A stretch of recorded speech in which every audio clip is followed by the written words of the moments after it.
45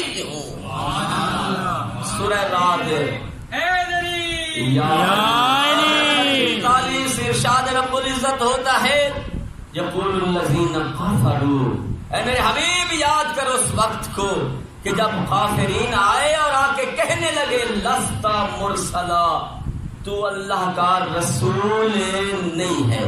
کافرین آئے اللہ کے حبیب کے پاس اور آ کر کہا کہ لست مرسلا، تو اللہ کا رسول نہیں ہے.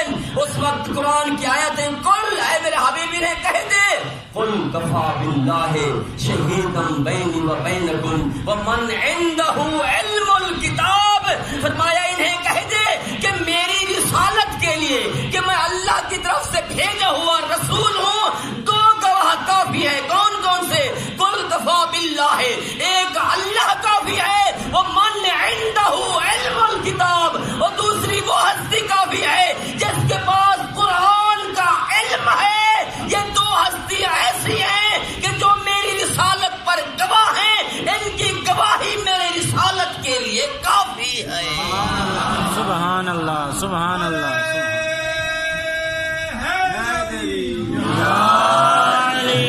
اور فرمایا من عنده علم الکتاب. دو کتابوں کا حوالے دے جا رہا ہوں. تفسیر سالبی ہمارے برادران اہل اسلام کی بہت بڑی تفسیر ہے، اس کے اندر یہ درج ہے. دوسری کتاب ینابیع المودہ، ہمارے برادران اہل اسلام کی یہ بھی کتاب ہے ینابیع المودہ. ان کے اندر یہ روایت درج ہے کہ اللہ کے نبی کی نبوت کے لیے دو گواہ کافی کرے گئے، ایک اللہ اور دوسرا وہ ہستی کہ جس کے پاس پوری کتاب کا علم ہے، جس کے پاس پورے قرآن کا علم ہے. ان دونوں کتابوں کے اندر عبداللہ ابن سبا نے پوچھا یا رسول اللہ ذرا ارشاد فرما دے کہ وہ ہستی جو آپ کی نبوت کی دوسری گواہ بنی ہے، جس کے پاس پورے قرآن کا علم ہے، جو پورے قرآن کو جانتا ہے، وہ کون ہے؟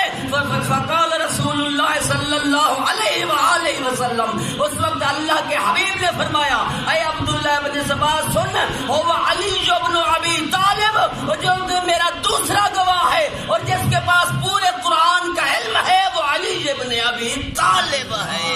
سبحان اللہ. اور یہ پورے قرآن کا علم ہونا کوئی عام بات نہیں ہے. سورہ نمل جا کے دیکھیں آپ کہ جب ایک دفعہ حضرت سلیمان علیہ السلام کے پاس ہر روز پرندے آتے تھے اور ان سے حضرت سلیمان گفتگو کیا کرتے تھے. سورہ نمل جا کے تفسیر دیکھ لیں گے آپ، صبح کی نماز کے بعد تفسیر دیکھتے ہوں گے.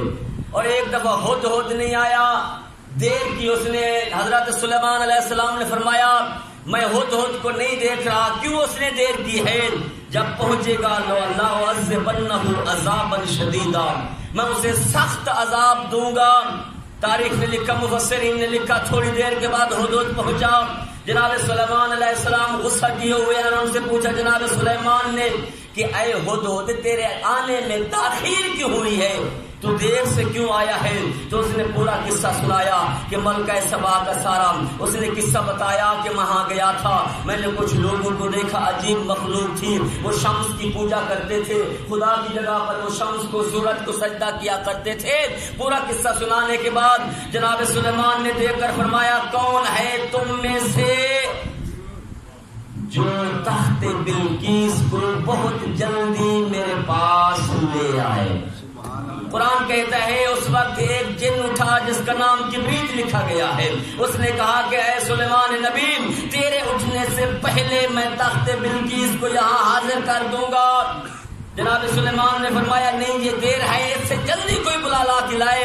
اس وقت ایک نے لکھا کہ عاصف بن برخیہ کھڑا ہوا اور دیکھ کر فرمایا اے سلیمان نبی میں تیری آنکھ کے پلک جھپکنے سے پہلے تو آنکھ کی پلک نہیں جھپنے گی کہ میں یہ تخت بلقیس یہاں لا کے دوں گا. قال عنده علم من الکتاب، اور فرمایا کہ عاصف بن برخیہ وہ ہے جس کے پاس قرآن کے تھوڑے حصے کا علم تھا، جس کے پاس قرآن کے کچھ حصے کا علم تھا. اور اس کی طاقت اتنی ہے کہ ہزاروں میلوں کی مسافت سے آنکھ کی پلک جھپکنے سے پہلے تخت بلقیس منگا سکتا ہے. تو جس کے پاس پورے قرآن کا علم ہے اس کی طاقت یا اللہ جانے یا اللہ کا نبی جانے. سبحان اللہ فرماتے ہیں بلو قضیت محمد وآل محمد بلند تر سلام اللہم صلی علی میرے مولا نے فرمایا اگر کسی کے دل میں میرے لیے دشمنی نہ ہو اور وہ اپنے دل میں میرے لیے نفاق نہ رکھتا ہو، منافقت اور میرے لیے اپنے دل میں دشمنی نہ رکھتا ہو، اگر مجھے سمجھنا چاہتا ہو تو سورہ رعد کی آیت نمبر 45 پڑھ لے، اسے سمجھ آئے گا کہ نبی کے بعد سب سے بڑا عالم بھی میں علی ہوں، سب سے بڑا سچا بھی میں علی ہوں۔ یہی وجہ فرمایا بلو قضیت الوسادہ، اگر مسند قضا بچھا دی جائے وجلست علیہ علی بن ابی طالب، اور مسند قضا پر علی بن ابی طالب بیٹھ جائیں، واسألن بین اہل التوراۃ بتوراتہم وبین اہل الانجیل بانجیلہم وبین اہل الفرقان بفرقانہم بین اہل الزبور بزبورہم، فرمایا مسند قضا بچھا دی جائے اور علی بن ابی طالب اس پہ بیٹھ جائیں، تورات والے آ کر تورات سے پوچھے، زبور والے آ کر زبور سے پوچھے، انجیل والے آ کر انجیل سے پوچھیں، قرآن والے آ کر قرآن سے پوچھیں، واللہ علی ایسا جواب دے گا کہ بولنے والا نہیں بلکہ قرآن، تورات، انجیل، زبور ہر کتاب میری گواہی دے کے کہے گی صدقت یا علی، اور یا علی تو نے ایسے کہا ہے جیسے بے عین ہی میرے اندر موجود ہے۔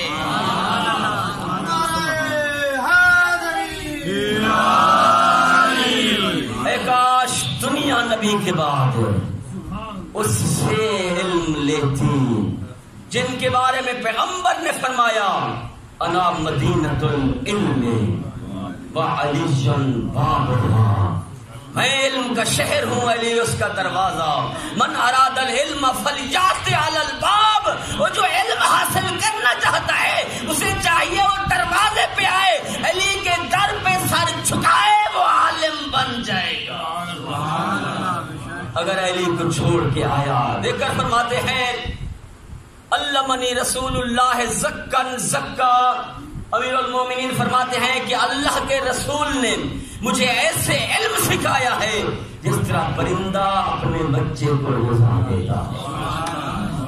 میں کہتا ہوں مولا آپ یہاں پہ یوں بھی بیان کر سکتے تھے کہ اگر مجھے اللہ کے نبی نے ایسے علم سکھایا جس طرح ماں اپنے بچے کو دودھ دیتی ہے، نہیں فرمایا بلکہ فرمایا مجھے اللہ کے حبیب نے ایسے علم دیا ہے جس طرح پرندہ اپنے بچے کو غذا دیتا ہے، ماں کے ساتھ تشبیہ نہیں دی بلکہ پرندے کے ساتھ تشبیہ دی۔ کیوں فرمایا؟ اس وجہ سے کہ جب ماں کو غذا ملتی ہے وہ اور شکل میں ہوتی ہے، جب وہ بیٹے کو دیتی ہے اس کی شکل بدل جاتی ہے، لیکن جیسے پرندے کو غذا ملتی ہے وہ اپنی چونچ میں لیتا ہے بغیر کسی تبدیلی کے، اسی غذا کو جا کے اپنے بچے کے منہ میں دیتا ہے۔ فرمانا یہ چاہتے ہیں کہ جیسے اللہ کے حبیب کو اللہ کی طرف سے علم ملا اور بغیر کسی تبدیلی کے اللہ کے حبیب نے وہ علم میری طرف منتقل کر دیا۔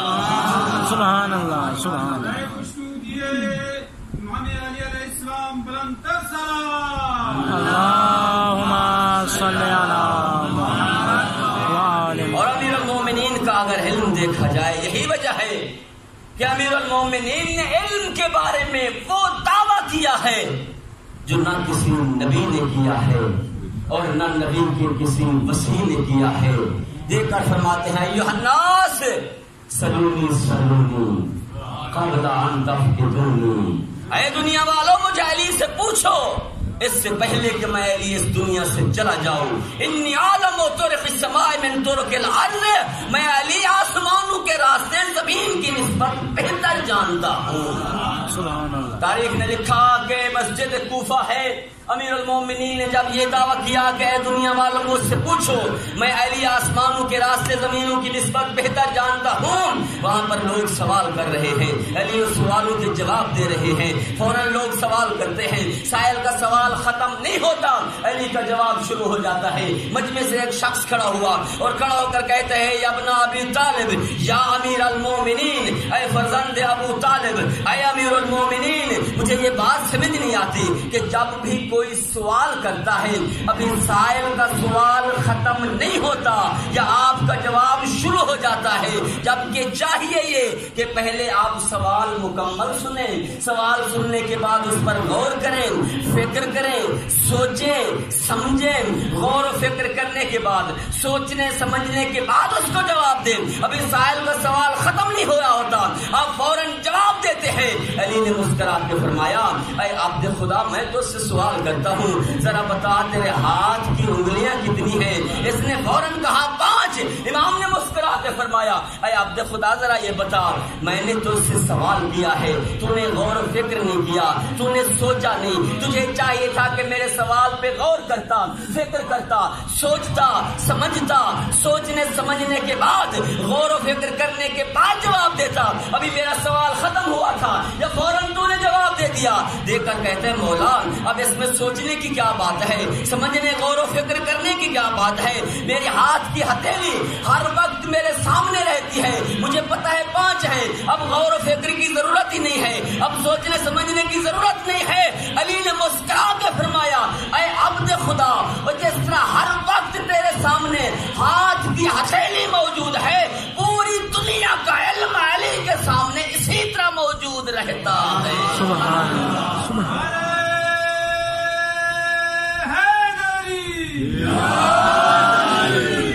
بہار الانوار جا کے دیکھ لینا۔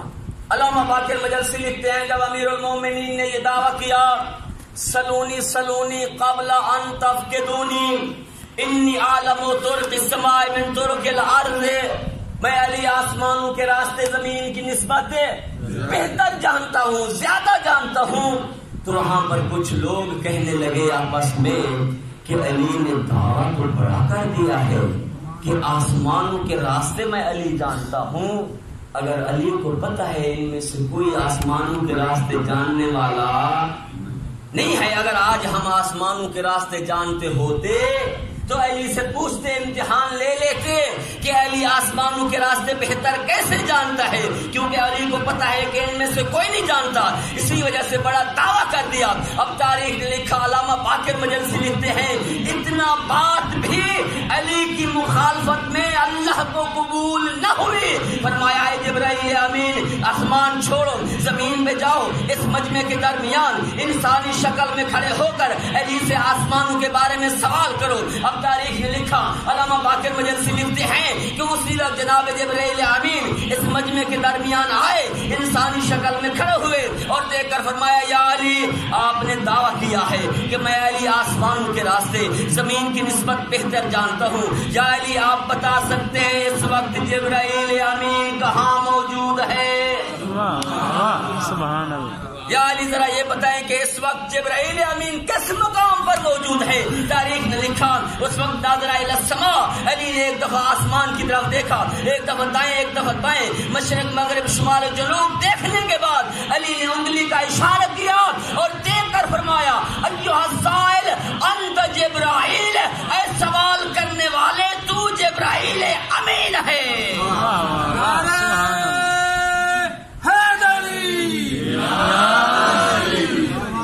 اب تاریخ اب تاریخ کا جملہ سنتے جائیے، جیسے آپ نے سن کے کہ جبرائیل امین فرمایا تو ہے، جیسے علی نے کہا جتنے دیکھنے والے تھے پھر اسے نہ دیکھا جو سوال کر رہا تھا۔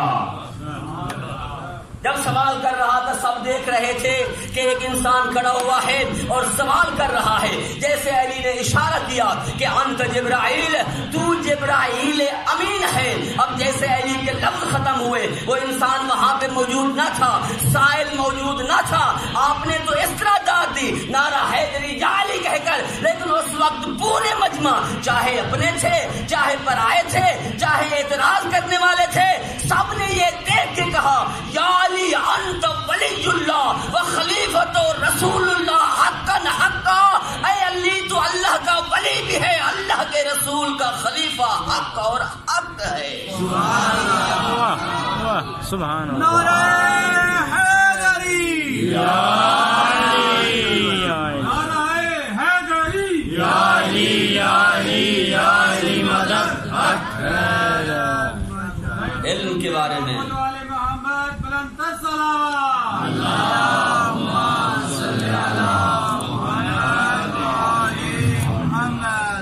جا کے دیکھنا علامہ باقر مجلسی کی بہار الانوار، جہاں پر انہوں نے امیر المومنین کے علم کی بحث کی ہے، اور قرآن کا 15واں اور 16واں پارہ ہے، وہ میں آپ کو زیادہ وہاں تفصیل میں نہیں لے جاؤں گا، جا کے دیکھ لینا کہ حضرت موسیٰ علیہ السلام اور حضرت خضر علیہ السلام کتنی علم کے مالک تھے۔ ان دو نبیوں کا علم دیکھنا ہے، اور بالخصوص حضرت خضر علیہ السلام کا علم دیکھنا ہے تو 15واں پارے کی انتہا آخری حصہ اور 16ویں پارے کی ابتدا، وہاں جا کے دیکھ لینا کہ ان دو نبیوں کا علم کتنا بلند تھا۔ اب علامہ باقر مجلسی لکھتے ہیں کہ یہ دونوں نبی جب حضرت موسیٰ گئے حضرت خضر علیہ السلام کے پاس علم سیکھنے کے بعد دریائے نیل پہ کھڑے ہوئے ہیں، اب چاہتے ہیں حضرت خضر علیہ السلام جو استاد ہیں حضرت موسیٰ علیہ السلام کے، ان سے اجازت لیں اور واپس جائیں کہ علم حاصل کر لیا ہے، اب اجازت لینا چاہتے ہیں۔ علامہ باقر مجلسی لکھتے ہیں کہ یہاں دونوں نبی کھڑے ہوئے ہیں، یا دیکھا ایک پرندہ آیا دریائے نیل سے، اس نے پانی کی چونچ بھری، پانی چونچ کے اندر ایک قطرہ لیا، وہ قطرہ آسمان کی طرف پھینکا، پھر ایک قطرہ لیا زمین کی طرف پھینکا، پھر ایک قطرہ لیا مشرق، پھر ایک قطرہ لیا مغرب، پھر ایک قطرہ لیا شمال، پھر ایک قطرہ لیا جنوب، پھر ایک پانی کا قطرہ لیا، اور لینے کے بعد ان دونوں نبیوں کی طرف پھینکا۔ تاریخ نے لکھا جیسے علامہ باقر مجلسی لکھتے ہیں دونوں نبی تھے، سمجھ گئے یہ پرندہ جو ہے یہ عام پرندہ نہیں ہے، بلکہ ہمیں کچھ سمجھانا چاہتا ہے، خدا کی طرف سے ہمارے پاس بھیجا گیا ہے، ہمیں سمجھانا چاہتا ہے۔ اب سمجھانا کیا جا رہا ہے؟ علامہ باقر مجلسی لکھتے ہیں یہ دونوں نبی حیران ہو پریشان کھڑے ہوئے ہیں کہ یہ پرندہ کے جو یہ عمل ہے، پانی کا قطرہ کبھی آسمان کی طرف، کبھی زمین کی طرف، کبھی مشرق کبھی مغرب، کبھی شمال کبھی جنوب، کبھی وہ قطرہ لے کر ہماری طرف پھینکتا ہے، یہ ہمیں عمل کر کے بتانا کیا چاہ رہا ہے؟ اب مورخین لکھتے ہیں اس وقت جبرائیل امین آئے اور جناب خضر علیہ السلام کو آ کے کہا اے اللہ کے نبی پریشان ہونے کی ضرورت نہیں ہے، گھبرانے کی ضرورت نہیں ہے، یہ پرندہ تمہیں سمجھا یہ رہا ہے کہ آخری نبی ہوگا جس کا نام احمد و محمد ہوگا، اس کا ایک مسیح ہوگا جس کا نام علی ہوگا، اور اس نبی کی سلطنت، اس کی نبوت مشرق سے مغرب، شمال سے جنوب، آسمان سے زمین، پوری دنیا پر اس نبی کی نبوت چلے گی۔ جیسے اس نبی کی نبوت چلے گی اسی طرح اس نبی کے ولی کی ولایت اور خلافت اور امامت جس کا نام علی ہے پوری دنیا میں چلے گی، اور تم دونوں نبیوں کا علم اس علی کے علم کے مقابلے میں ایسے ہے جیسے سمندر کے مقابلے میں ایک قطرہ ہے۔ پہ ہاتھ رکھتے ہیں اور رکھ کے فرماتے ہیں لقد ہاہنا الجم، علی کے علم سینے میں علم ٹھاٹھے مار رہا ہے، اے کاش کوئی اہل مل جاتا یہ علم علی اس کی طرف منتقل کر دیتا۔ ابن عباس امیر المومنین کے خاص شاگرد ہیں علم تفسیر میں، قرآن کی جو تفسیر ہے اس میں سے خاص شاگرد ہیں ابن عباس امیر المومنین کے۔ ابن عباس کہتے ہیں کہ ایک دفعہ نماز عشاء کے بعد امیر المومنین نے مجھے بلایا اور بلا کر کہا بیٹھو میں تمہیں قرآن کی تفسیر لکھانا چاہتا ہوں، تم لکھتے جانا میں بتاتے جاؤں گا۔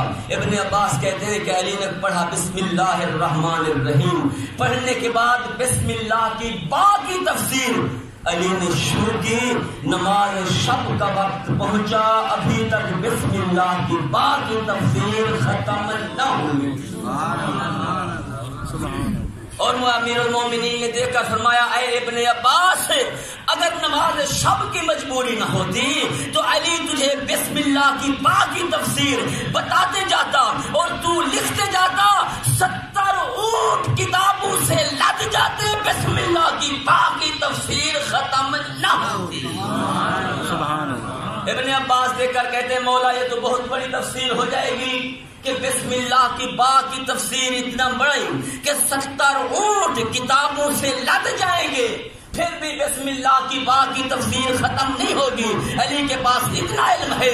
مولا قرآن کی مختصر سی تفسیر بیان کریں. امام نے مسکرا کے فرمایا سن اے ابن عباس قلب القرآن یاسین، قرآن کا قلب ہے سورہ یاسین، وقلب الیاسین الفاتحہ، اور یاسین کا دل ہے سورۃ الفاتحہ، وقلب الفاتحہ بسم اللہ الرحمن الرحیم، اور فاتحہ کا دل ہے بسم اللہ الرحمن الرحیم. فرمایا مختصر تفسیر سننا چاہتا ہے تو یہ ہے وقلب بسم اللہ با، اور بسم اللہ الرحمن الرحیم کا دل ہے با، اور فرمایا قلب الباء نقطہ تحت باء بسم اللہ، اور بسم اللہ کی با کا دل جو ہے وہ نقطہ ہے جو با کے نیچے ہے. فوضع یدہ علی صدرہ، امام نے دونوں ہاتھ سینے پہ رکھے اور دیکھ کر فرمایا اے عبداللہ ابن عباس سن انا نقطہ تحت باء بسم اللہ، میں علی وہ نقطہ ہوں جو بسم اللہ کی با کے نیچے ہوں، اور جسے علی سمجھ آ گیا اسے پورا قرآن سمجھ آ گیا.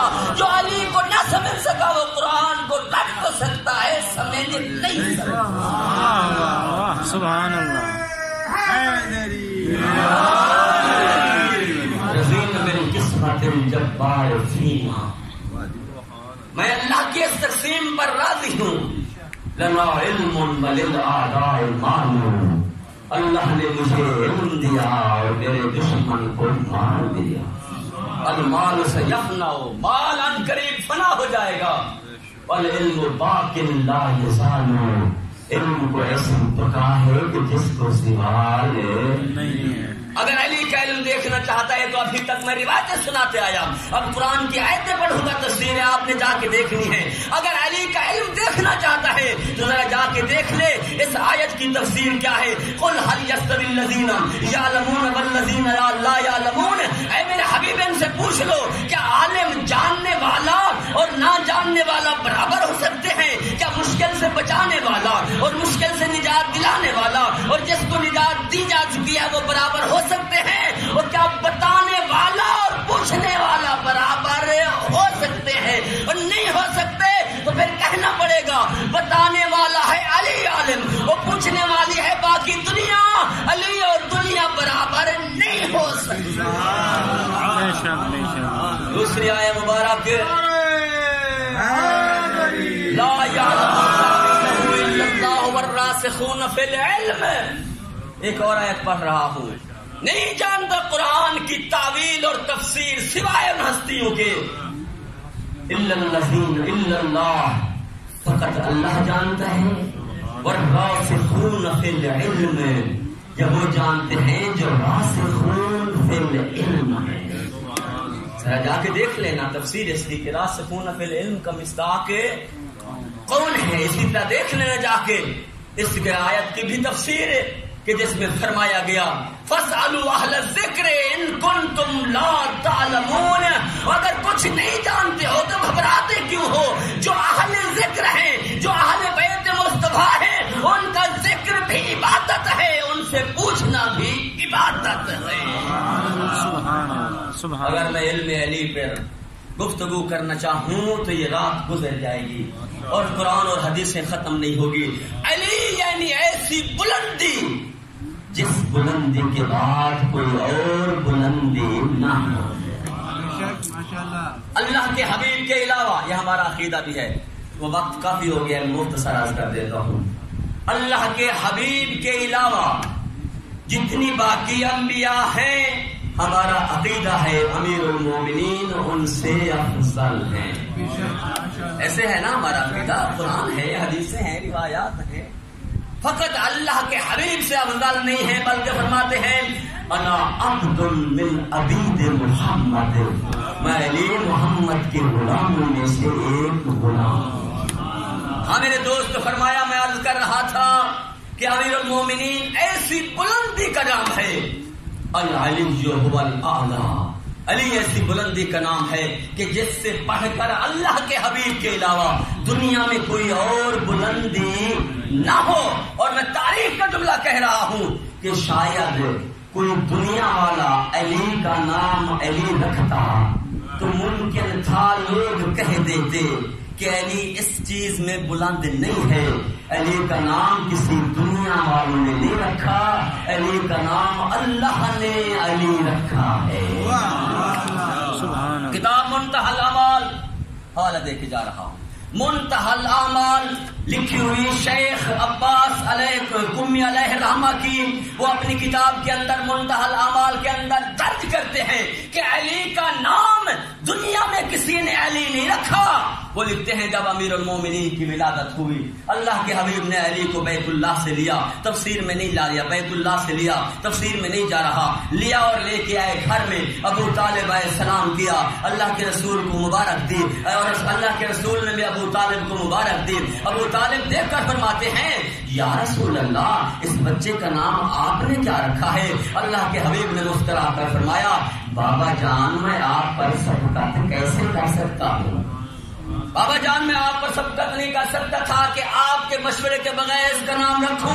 جناب ابو طالب نے مسکرا کر فرمایا جب آپ نے مجھ پہ شفقت نہیں کی تو اے مصطفیٰ اس بچے کو مجھے دو، اس کا نام بھی وہ رکھے گا جس کے گھر میں آیا ہے. منتہی الاعمال میں لکھا شیخ عباس قمی علیہ الرحمہ نے اس وقت رسول خدا سے لیا. ابو طالب نے علی کو اپنے ہاتھوں میں لیا. 3 دن کی علی ہے اور کوہ ابو کویس عرب میں ایک پہاڑی ہے، وہاں پہ لے آئے. آ کر علی کو کوہ ابوس پہ ابو طالب نے سلایا اور دونوں ہاتھ دعا کے بلند کیے اور دعا مانگ کے کہا یا رب ذل غسق الدجی والقمر المبتلز المجید بین لنا بحکمک المقضی بعض ترا اسم السبی. اے وہ ذات جو رات کو دنوں میں تبدیل کرتی ہے، دنوں کو رات میں تبدیل کرتی ہے، بین لنا بحکمک المقضی، اپنے طے شدہ فیصلے سے بتا دے ماذا ترا اسم السبی، اس بچے کا نام تو نے کیا رکھا ہے؟ سبحان اللہ. سبحان اے وہ ذات جو دن کو راتوں میں، رات کو دنوں میں تبدیل کرتی ہے، اب تو اپنے طے شدہ فیصلے سے بچا کہ یہ بچہ تو تیرے گھر میں آیا ہے، تو نے اس بچے کا نام کیا رکھا ہے؟ اس وقت تاریخ نے لکھا حاتم غیبی کی آواز آئی یا اہل مصطفی النبی خصصتم بولد ذکی اسمہ شامخ علی والعلی نشتک من العلی. یا اہل بیت رسول، اہل بیت رسول کے خاندان کے اے ابو طالب خصصتم بولد ذکی، اللہ نے تجھے پاک کو پاکیزہ بیٹا عطا کیا ہے، اس کا نام میں نے علی رکھا ہے. میں اعلیٰ ہوں، اسے دنیا میں علی بنا کے مجھے جانا ہے. سبحان اللہ سبحان اللہ.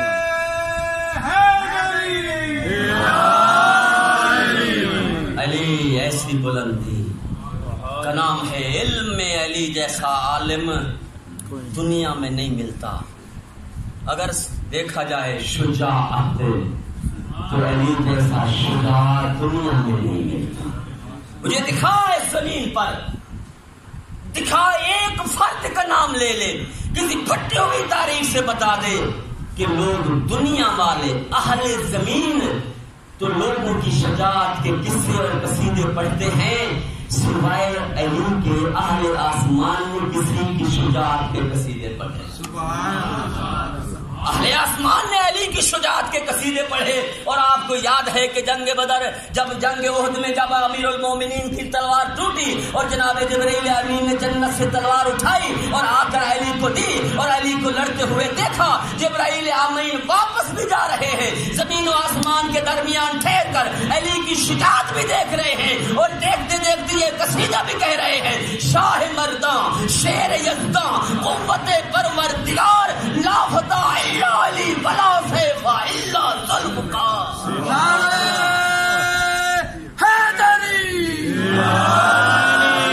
چھوڑ دی میں نے علی کی باقی شجاعت. اہل آسمان جبرائیل امین جن کی شجاعت کے قصیدے پڑھے اسے علی کہتے ہیں. اگر سخاوت میں دیکھا جائے تو علی جیسا سخی دنیا میں نہیں ملتا.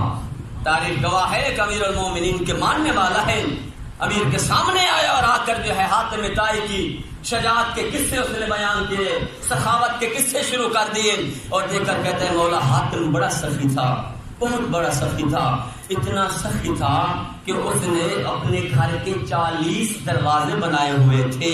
اگر کوئی سائل ان 40 دروازوں سے مانگ لیتا تو پھر پوری زندگی کسی اور کے گھر میں نہ جاتا. امام نے دیکھ کر فرمایا ہے عبد خدا اس میں سخاوت کی کیا بات ہے؟ اگر کسی سائل کو دینا اتنا ہے کہ ایک گھر سے دوسرے گھر میں نہ جائے تو پھر 40 کیوں پھراتے ہو؟ وہ ایک دروازے سے اتنا عطا کرو کہ دوسرے دروازے پر نہ جانا.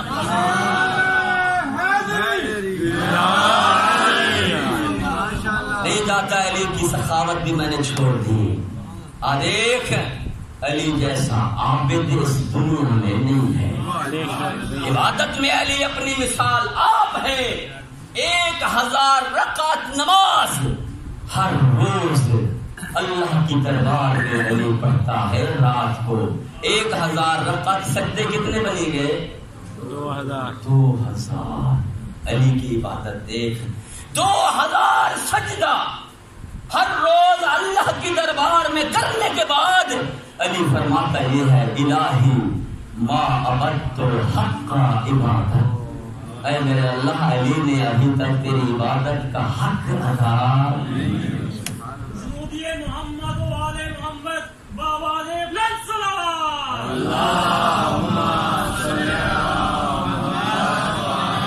2000 سجدہ کرنے کے بعد گریا کرتے ہوئے فرماتے ہیں الہی ما عبدت حق عبادت. اے الہی اے میرے خدایا علی نے تیری عبادت کا حق ادا نہیں کیا. اور دل کر فرماتے ہیں الہی ما عبدتک طمعا فی الجنہ ولا خوفا من النار. اے میرے خدایا علی جنت کی لالچ میں بھی تیری عبادت نہیں کرتا، علی جہنم کے ڈر سے بھی تیری عبادت نہیں کرتا. وہ جنت کی لالچ میں کیسے عبادت کرے؟ جنت کے جوان آنے کے سردار میرے بیٹے ہیں، میں ان سے افضل ہوں. جہنم کے ڈر سے بھی عبادت نہیں کرتا کیونکہ جہنم و جنت کا تقسیم کرنے والا میں علی ہوں. بل عبدتک وجدتک اہلا للعبادہ. علی تجھے سجدہ اس لیے کرتا ہے تو لائق سجدہ ہے. سبحان اللہ.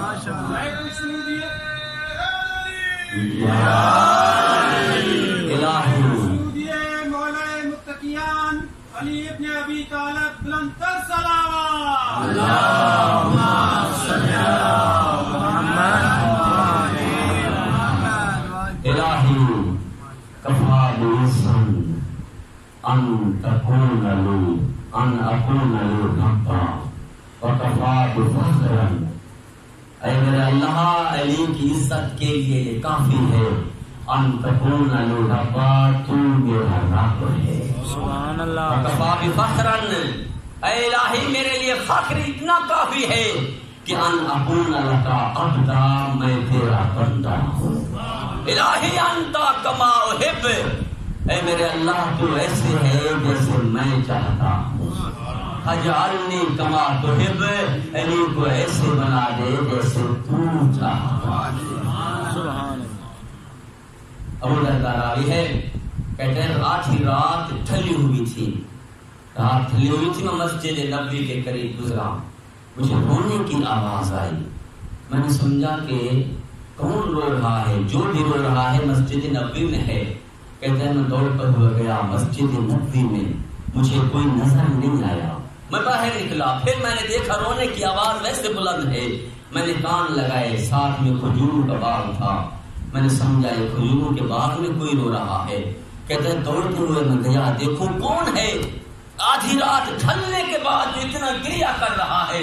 کہتے ہیں میں گیا. میں نے دیکھا کہ امیر المومنین ہیں. ہاتھ دعا کے بلند ہیں اور ریش اطہر آنسو سے تر ہو چکی ہے.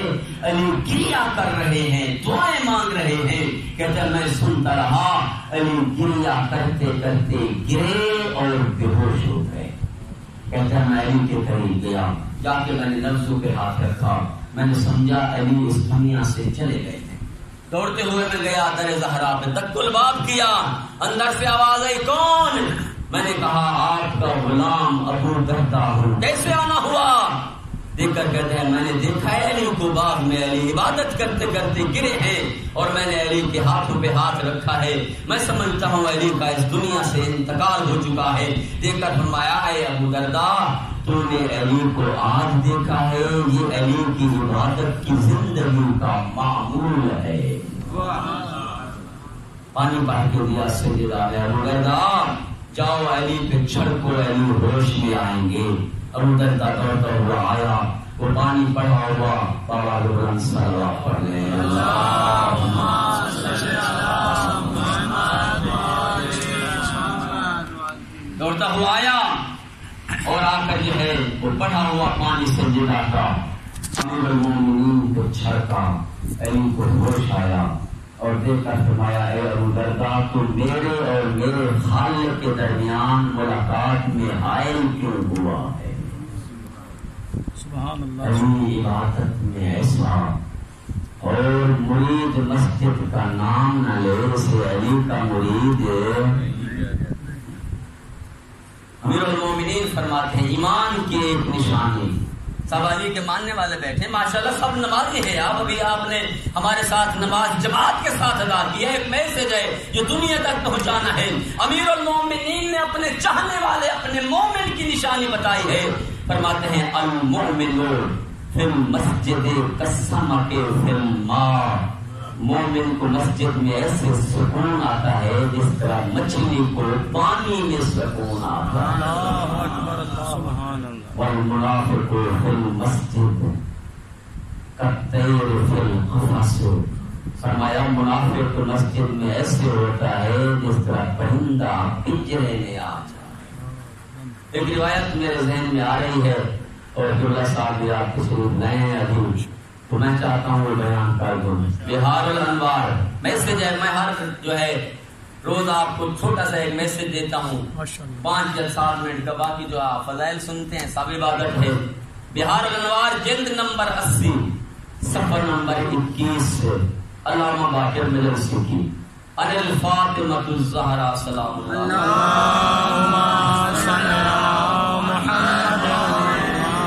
روایت جو ہے سیدہ بطول سے ہے۔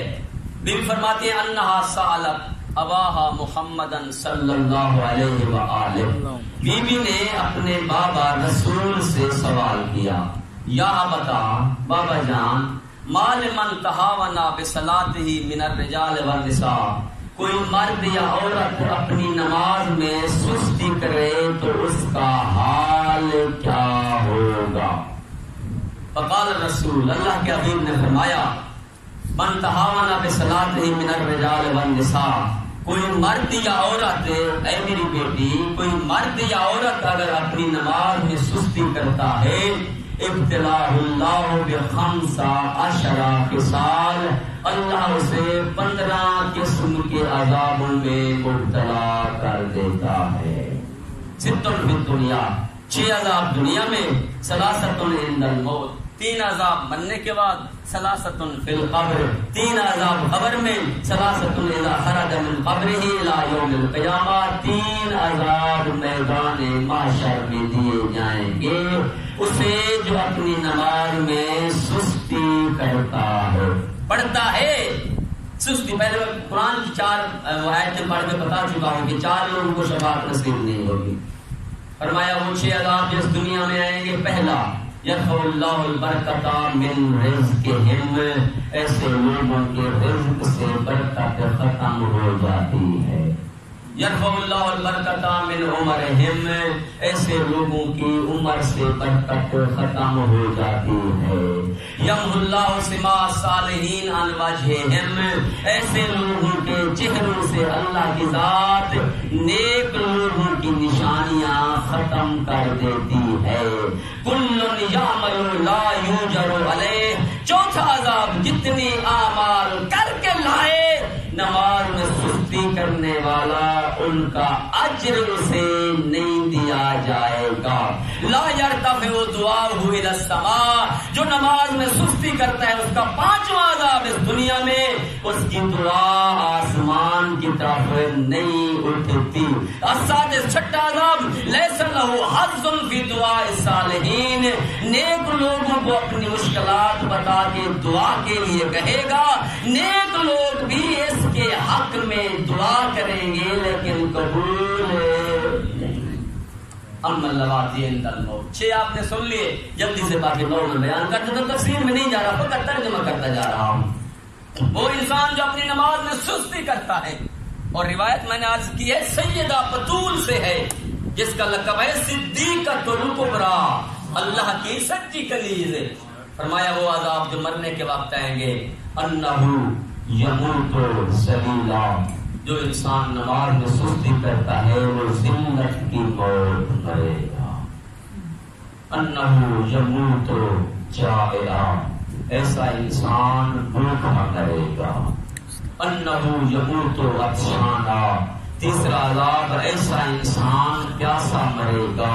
وَلَوْ سُقِيَا أَنْهَارُ الدُّنْيَا لَمْ يُرَوِّ عَطْشَهَا, پیغمبر فرماتے ہیں اگر دنیا کی نہروں اور دریاؤں کا پانی اس نماز میں سستی کرنے والے کو مرنے کے وقت پلا دیا جائے, پیٹ پھٹ جائے گا, پیاس نہیں بجھے.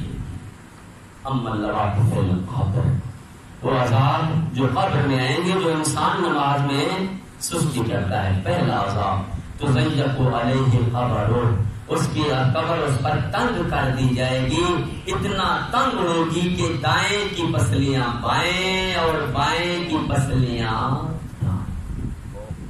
الثانی, دوسرا عذاب تکون الظلمۃ فی قبرہ, جو نماز میں سستی کرتا ہے اس کی قبر میں کبھی روشنی نہیں, ہمیشہ اندھیرا رہے گا. ان اللہ یوکل ملکا, 12واں عذاب آپ سن رہے ہیں, اللہ ایک فرشتہ معین کرے گا ان یزعجہ فی قبرہ فی علی اوقات الصلاۃ. فرمایا اس فرشتے کے ہاتھ میں جہنم کی آگ کا جلتا ہوا تازیانہ ہوگا.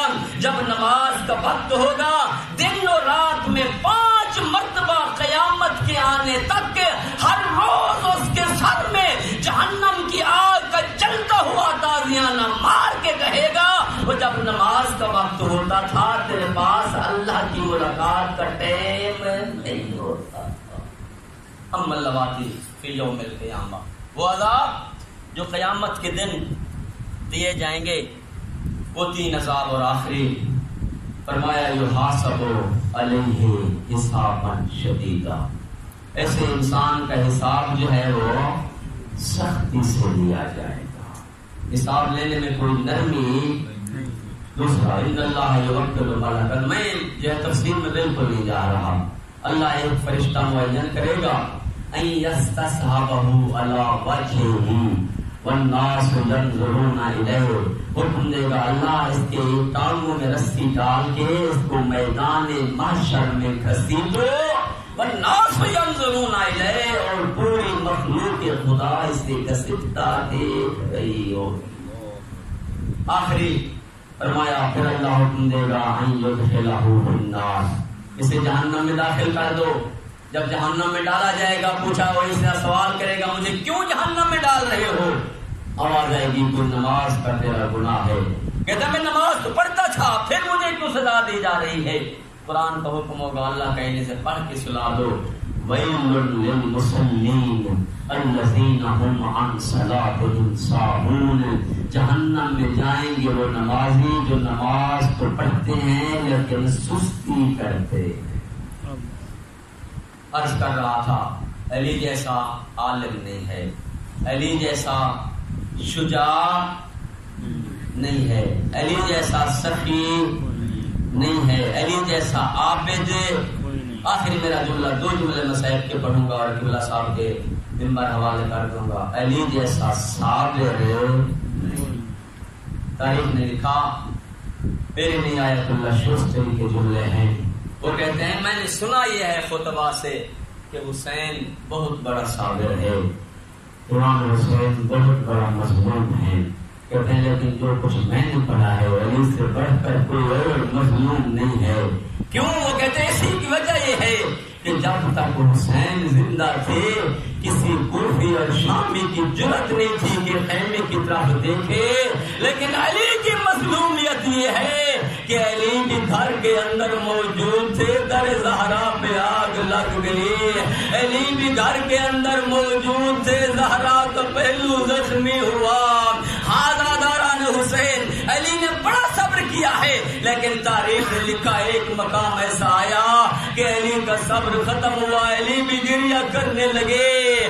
کہاں روایت لکھتی ہے کہ امیر المومنین جب جنگ صفین سے واپسی پر گزرے زمین کربلا سے، وہ جیسے میرے مولا کا گزر ہوا زمین کربلا سے، صحابی ساتھ علی کا گریہ بلند ہوا، علی روتے روتے زمین پہ بیٹھ گئے۔ وہ سائل سوال کرتا ہے مولا اس وقت کون سی مصیبت آئی ہے کہ آپ رو رہے ہیں؟ دیکھ کر فرمایا یہ وہ زمین ہے جہاں پر میرے بیٹے حسین کو 3 دن کا پیاسا مارا جائے گا، جہاں پر میری اولاد کو قتل کر دیا جائے گا۔ اجرکم علی اللہ ھذا داران حسین۔ اب زیادہ عرصہ نہیں گزرا، وقت وہ آیا کہ میدان کربلا میں اولاد علی پیاسی ہے، ہاتھوں میں خالی جام ہے، آلہ تش کی آوازیں ہیں۔ میرا جملہ نہیں ہے، علامہ علی نقن صاحب کا جملہ ہے۔ وہ کہتے تھے کربلا میں پیاس کا غلبہ اتنا تھا، وہ کربلا میں زندہ رہنا مشکل تھا، مر جانا آسان تھا۔ ہر شہزادہ آ رہا تھا، حسین سے اجازت لے کے جا رہا تھا میدان کی طرف، یا ایک دفعہ قاسم کا یتیم آیا، کہا مولا مجھے اجازت دے، میں اپنی جان آپ پہ فدا کرنا چاہتا ہوں۔ دیکھ کر فرمایا قاسم بیٹا تو میرے بھائی حسن کی نشانی ہے، وہ جب میں بھائی کی زیارت کا مشتاق ہوتا ہوں تجھے دیکھ لیتا ہوں، اور قاسم حسین تجھے موت کی طرف کیسے رخصت کرے؟ اجرکم علی اللہ روایتیں کہتی ہے، لفظ المحموم نے جو میں نے روایت پڑھی ہے اس کو عرض کر رہا ہوں، شہزادہ قاسم نے ایک دفعہ اپنے ہاتھ رکھے حسین کے قدموں میں، کہا مولا تجھے مازارا کے زخمی پہلو کا واسطہ، وہ مجھے اجازت دے، میں موت کو جانا چاہتا ہوں۔ حسین نے اجازت دی، کہا جا ماں سے الوداع کر کے آؤ، جاؤ زینب ام کلثوم سے الوداع کر کے آؤ۔ اجرکم علی اللہ روایتیں کہتی ہیں شہزادہ قاسم نے الوداع کیا، حسین نے تیار کیا، زین پہ خود بیٹھایا، شہزادہ جنگ کرنے لگا۔ یہ ایک ظالم طفیل بن نوفل، خدا کی لعنت ہو اس پہ، اس نے شہزادے کے سر میں گرز مارا اور قاسم سے زین چھوٹی، کہا السلام علیک یا اماں، اور چچا حسین حسن کے یتیم کا آخری سلام۔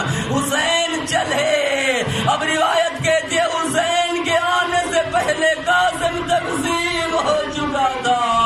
حسین نے قاسم کی لاش اکٹھی کی، اب زمین پہ بچھائی، لے